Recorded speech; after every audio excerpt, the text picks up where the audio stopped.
dito yung power cord. Ito lang. Power cord. Nag-laser nila sir. Hospital. Nagawin ko sino kabila.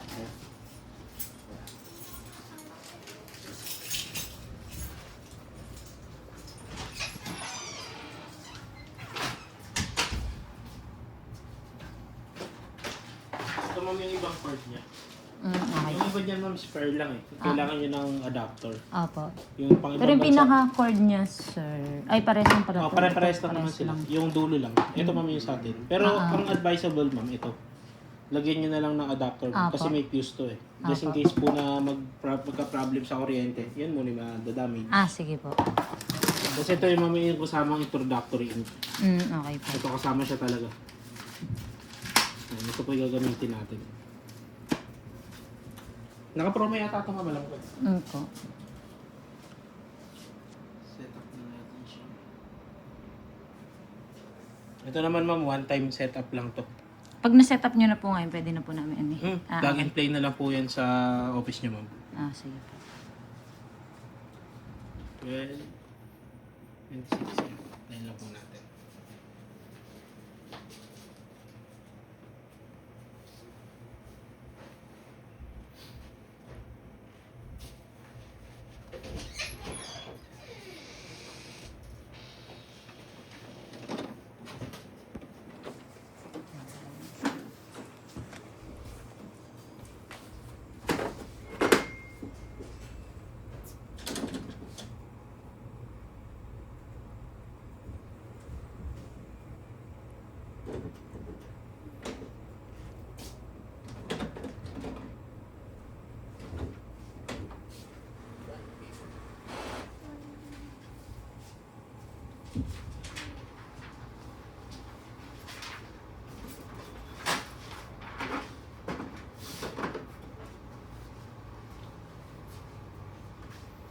Pagka magpapalit kayo ink ma'am, ito lang yung front door niya. Okay po. Tapos parang sa maliliit na printer po. Antayin nyo lang po siya dito. Ayan, magbibip yan ma'am pagka pwede nang ikabit yung inks. Opo. Bali push and pull lang naman siya. Yun. Pagka tumunog na po, ito, for example, ito pong black. Para lang po siya sa black slot. Ito. Hindi naman po kayo maliligaw dahil may kulay po sa ilalim. Okay. Ayan, pasok nyo lang po siya. Ayan. Tapos ipupush nyo lang po siya. Then kung aalisin nyo po, push nyo lang po siya. Then pull. Okay po. Ayan, pull. Tapos push. Para may clicking sounds po siya eh. Opo.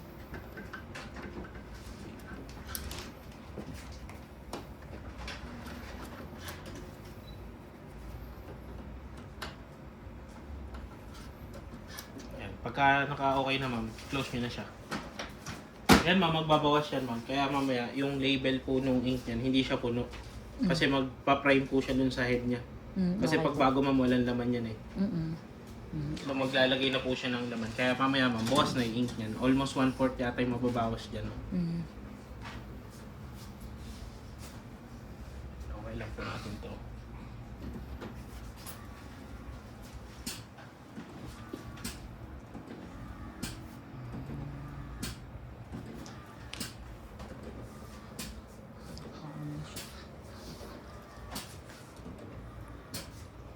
Parang malit lang na print. Version.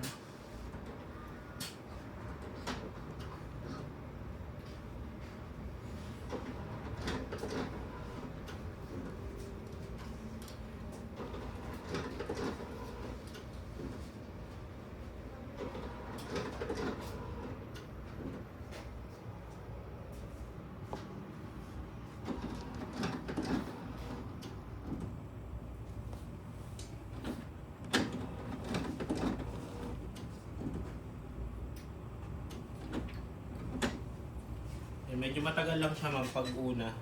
Mag-align pa kasi ito ma'am and calibrate. Sige po. Pero after po niyan, pwede tayo mag-sample dyan. May file ba kayo ma'am? Wala po eh. Sample print na lang po siguro. Sample na lang po.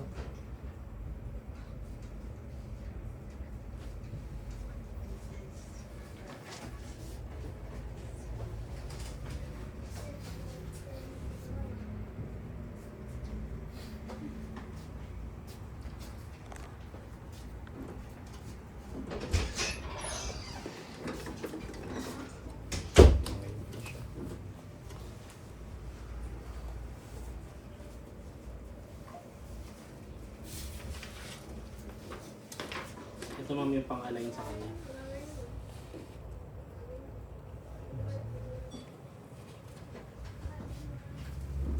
Meron siyang ano ma'am, accessories na nabibili dito Okay. sa likod for 80. Pero kung hindi naman kayo masyado nag-80, kung more on roll lang po kayo, okay na to. Okay po.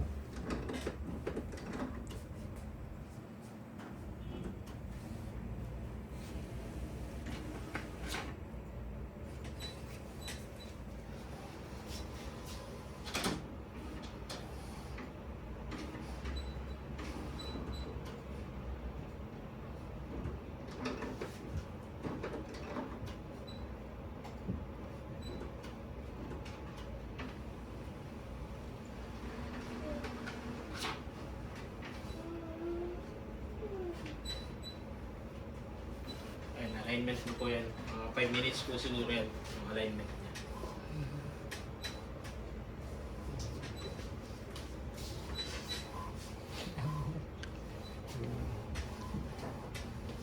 Okay lang yung ganito na umuuga yung table.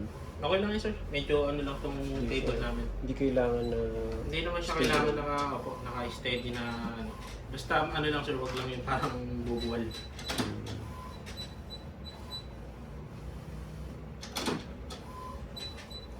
Ito sir, mga ganito. Hindi na magbibigay yan. Mhm. Ganito table. Pero kahit ito, okay na to sir. Ilagay nyo lang dito. Kuwari, nakaipit naman siya sir. Mm. Matibay naman to.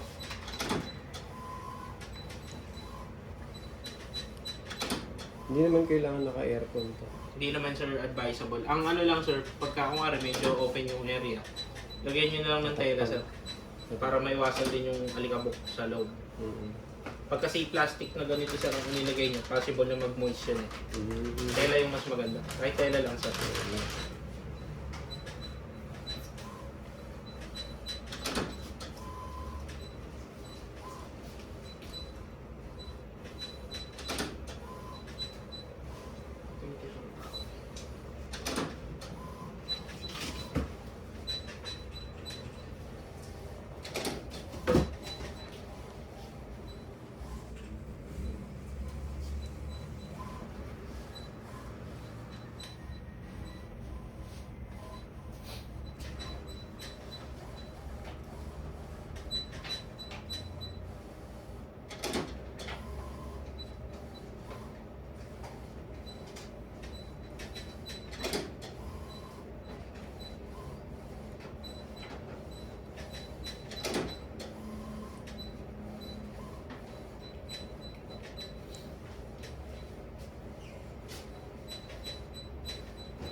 Table naman, kami lang talaga yung Facebook Yung eh. pang print ang malilit lang. Kaya maganda yung roller lang.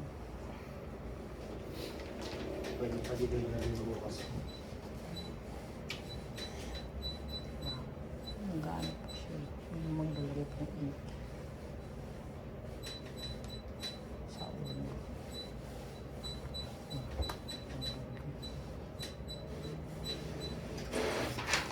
Okay na po. Ang connection nyo po dyan, bali tatlo po. Pwede nyo pong i-connect via USB, LAN cable or internet o yung wireless. Mm.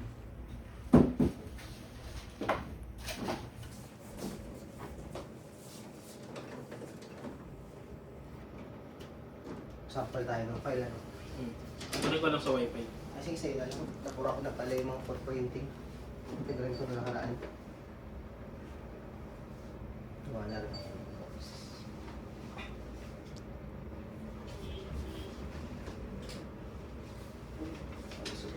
Pwede ko po bang makuha yung name address na lang po kung kanino pa pangalan, yung acknowledgement receipt na So, warranty.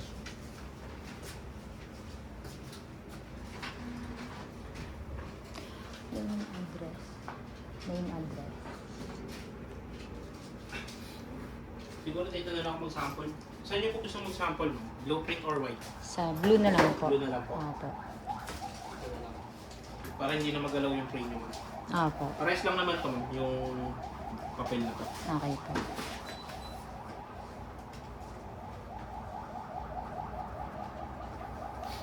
Pag maglo-load kayo ma'am, ito, nakatap lang po siya. Ialisin nyo lang to siya. Tapos itong blue caps is always nasa left po. Okay po. Yan. Tapos ito ma'am, para hindi kayo magkabaliktad kasi pwedeng ma-reverse po ilagay nyo. Yung edge po ng roll is lagi nakaharap sa atin. Okay po. So yan, parang ganyan ma'am, nakaharap sa atin. Then ito yung pasok. Sagad nyo lang ito ma'am, tapos ito, lock niya. Para hindi po siya mag-disalign pag nagpiprint. Then nakatap lang siya.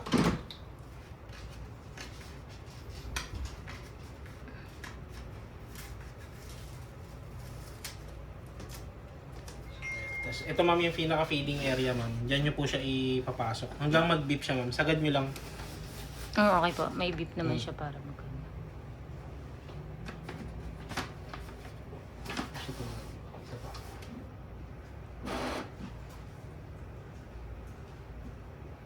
Yan, hindi pa pala tapos.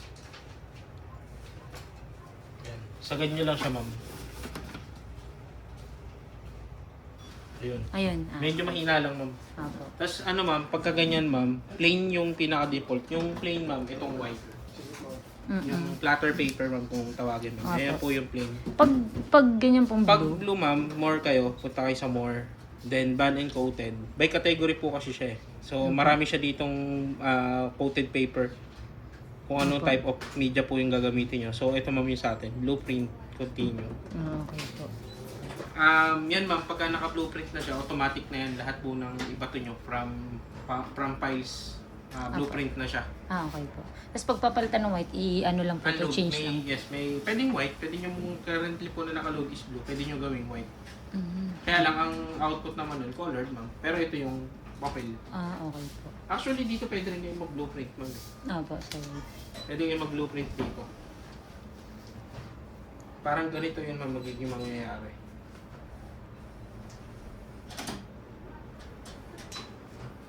Yan. Dalawang type of blueprint lang. Ito yung blueprint na gamit natin. Opo. Yung usually po na blueprint paper talaga, digital. Then ito naman po yung white na gamit. Okay. Yung iba po, mas pinipili ito. Kasi mas ma-clear yung yung drawings compare po dito sa blue. Kasi blue na siya talaga. Okay. Dito naman talagang siya, white tas blue yung background. Maganda rin po yung output niya. Pero depende po kasi sa client eh. Pag gusto ganito talaga eh. Opo. 21. Mag-sample lang po tayo ma'am ng printing. Sige po. Hindi na Set. Hindi siya ganun ka, dito. Kailangan Pero ng ma'am, computer. Mahirap siya sa Mac. Sample tayo isa.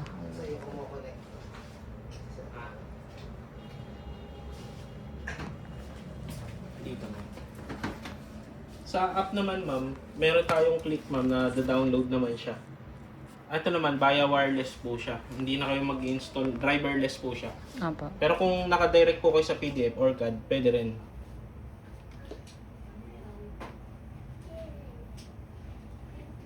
Hanap lang po ako ng sample. Sige lang po.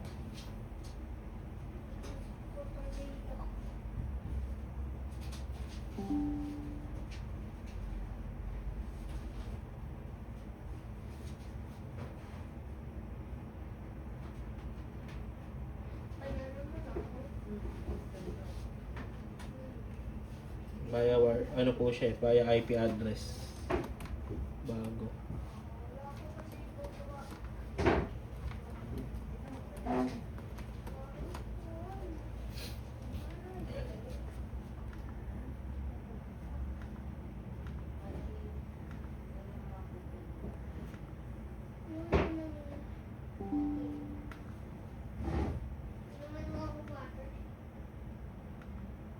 Ito na lang po yung sample ko. Sige Putol po. ba to?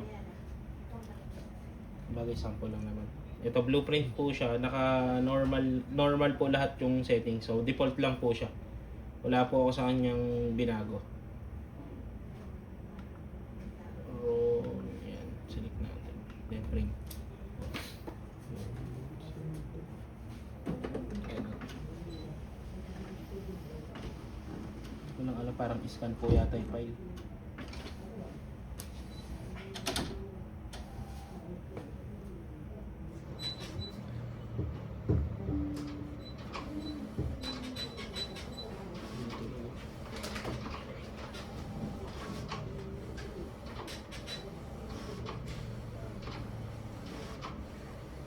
Normal speed po yan. Pagka ganito naman pong bago, pwede nyo siyang i-pass drop. Para, parang naka-econo mode po yung printing niya. Normal po siya. Dito po siya. Pwede nyo siyang baguhin. Hindi ko na lang po binago. As default na lang. Para makita nyo yung normal speed niya talaga. Okay pa, sige. Pero ito, okay na po yan yung pinaka ano niyan. Pero pag pinas drop nyo, maganda rin po yung quality ng pass drop. Kasi bago pa naman po yung printer. Opo. Magkakaroon lang siya ng ano, ng difference po sa quality pag medyo luma na yung printer head nyo. Pag nakapas, pwede nyo na siyang i-normal. By the time po na medyo, siguro taon po yan. Opo. Pagka pass drop, sir, mas mabilis siya ng mga... Medyo mabilis po siya. Pwede natin i-test po para mas makita nyo din yung difference ng pass drop sa normal. Sige po. I-test po natin yung isang, ano. yes. Same file na lang din po, ma'am. Wala na rin po akong babaguhin. Sige po.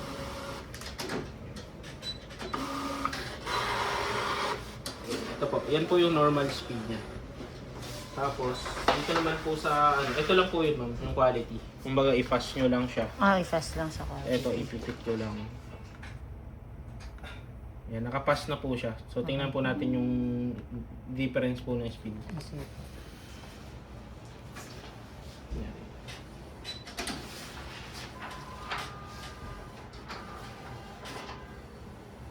Yan po yung pass drop niya.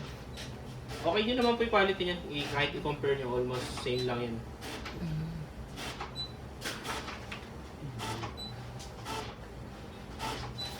Mas konti lang yung ink. Apo, mas lessen po yung ink niya. Kasi naka-pass drop po siya. Kasi kung dito titingnan nyo, mating ka din. Medyo ano talaga yan. Naka-normal po siya. Pero ito talaga sir ang tipid. Pass Kasi usually ito po yung ginagamit talaga. Lalo kung pang personal po ba to or pang business po. Ang business. Mas ito sir. Pasado na to sir. So, masabi mo ito again. Ganito nga lang din yung sa blueprint sa ulan. Oo nga. Ganyan lang yung Mas naka-pass drop matingkad lang. kasi. Pero yung quality niyan sir, yung kasi Same sa pa. magkakaano naman yan sir sa lines eh, kung tuwid yung mga linya. Wala Mm. namang problema sa pass drop eh. Dito naman mas ano po, kumbaga mas Mas Mas brighter yung matingkad color niya. lang. Okay. Mas yun nga lang, syempre, mag-focus siya ng ink. Okay po. Thank you. Okay na. Yan lang naman po yung ano, difference ng dalawa na yan. Sa, yung puti ma'am, gusto nyo try? Try na lang. Ito. Okay na po. Okay na po. Sige. Pwede ba yung dalhin? Para mapakita. Hindi yung sa'yo. Pakita natin yung...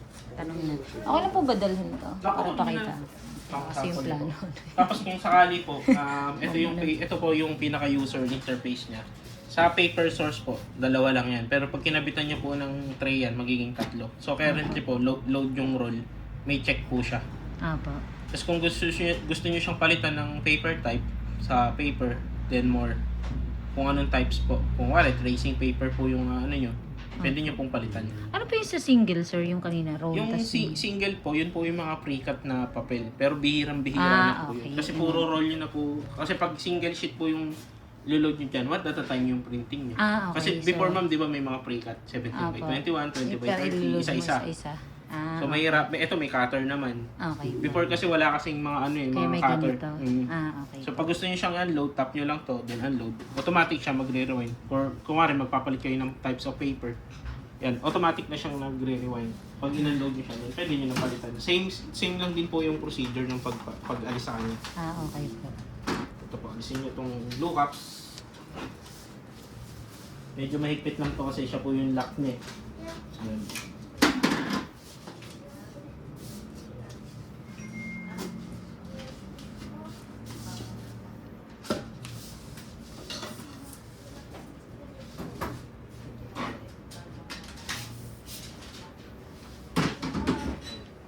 Tapos ito na po ulit yung ano. Tapos ito po yung ano, yung taskbar niya. Drag down nyo lang po siya. Makikita nyo po dito yung yan. Yan, bukasan na po siya. Okay. Tapos yung wifi po, ito. Makikita nyo kung saan siya nakakonect. Then ito po, ang pinaka ano dyan, print head. Makikita nyo po dyan kung ilang ml na i-drop. And pati yung na-ink, pwede nyo i-print. Pwede ito, pagka gusto nyo pong makita yung ano, yung printout niya, ito. Yung question mark, tapos printer information, then print. Makikita nyo po dyan kung ilang page na yung print niya, kung gaano kung kailan in-install yung ano, print head. Parang ganito po. I-load po natin to.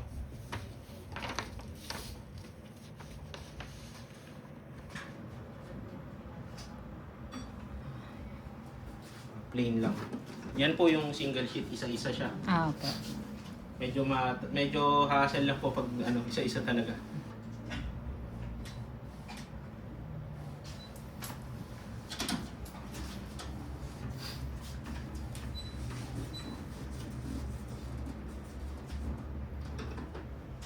Yan. Ayan lang po ang problem pag isa-isa. Pag hindi kasi pantay yung bagsak ng papel, papaulit niya. Okay. Kailangan pantay.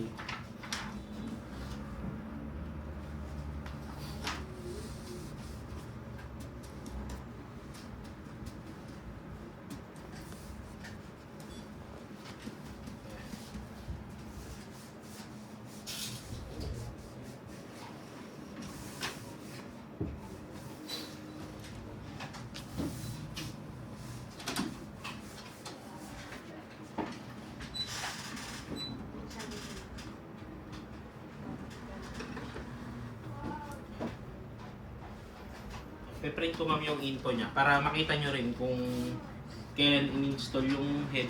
Nandito po yung record niya kung kailan siya in-install. Okay po. Pati yung pages count ma'am nung ink yan, nandito.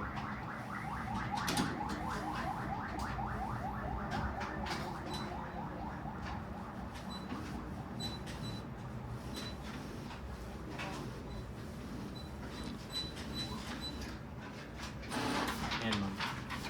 Yung pages ma'am, ito, 3. Pangatlo to ma'am. Kasi di ba dalawa yun ma'am. Tapos Opo. ito. So makikita nyo kung kailan din in-install yung printhead. Ito. 0407. Then yung ano niya ma'am, yung print count. Ito. Ayan, kung ayan, nandito na lahat yan ma'am. Kung kailan first installation date niya. Okay po. Saka yung warranty. Makikita nyo po siya dito. Yung mga inks ma'am. Okay. So sa record ma'am, dito nyo lang siya titingnan. Sa question mark, then printer information. Kung gusto nyo makita to ulit. Okay po. Kasi yung iba dito nagbe-base po sa pages count para ma-monitor. Kung may stock po kayo na para ma-check nyo din. So yun lang naman po. Basically yun lang naman talaga yung gamit sa kanya. Pagka load ng roll, more on PC talaga ang operation niya. Kasi hanggang sa maubos na po ito eh. Pagka once na na-load nyo siya hanggang maubos na to eh. Okay. So ang parang gagawin niya lang is palit ng roll, palit ng ink, then bato po ng file. Okay po.